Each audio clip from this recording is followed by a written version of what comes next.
ఈ వీడియోలో మనం భగవద్గీత అధ్యాయము 1 శ్లోకము 46ను పరిశీలిద్దాం. మొదటి అధ్యాయమైన అర్జున విషాద యోగంలో అర్జునుడు తన బంధువులను చూసి పూర్తిగా కుంగిపోయాడు. యుద్ధం చెయ్యనని నిశ్చయించుకున్న అతని తీవ్రమైన మానసిక వేదన ఈ శ్లోకంలో కనిపిస్తుంది. మొదటగా ఈ పవిత్ర శ్లోకాన్ని భక్తితో విందాం. యది మామప్రతికారమశస్త్రం శస్త్రపాణయః ధార్తరాష్ట్ర రణేహన్యుస్త్ తన్మే క్షేమతరం భవేత్.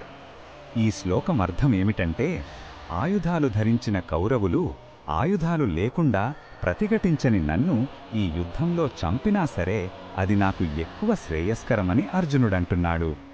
బంధువులను చంపడమనే పాపం కంటే తాను నిరాయుధుడిగా మరణించడం మేలని అతను పూర్తిగా నిస్సహాయతతో భావిస్తున్నాడు. కృష్ణ భగవానుడు ఈ విషయంలో మనకు ఏమి చెప్పుతున్నాడు అంటే, అర్జునుడి మాటలు కరుణలా అనిపించినా దాని వెనుక ఉన్నది బలహీనత, మోహమని కృష్ణుడు గ్రహించాడు. క్షత్రియునిగా తన ధర్మాన్ని విస్మరించడం సరైనది కాదు. ఈ పలాయనవాదం ఆత్మకు శ్రేయస్సును ఇవ్వదని కృష్ణుడు తరువాత స్పష్టం చేస్తాడు. ఇది ధర్మం కాదు, కర్తవ్య విముఖత.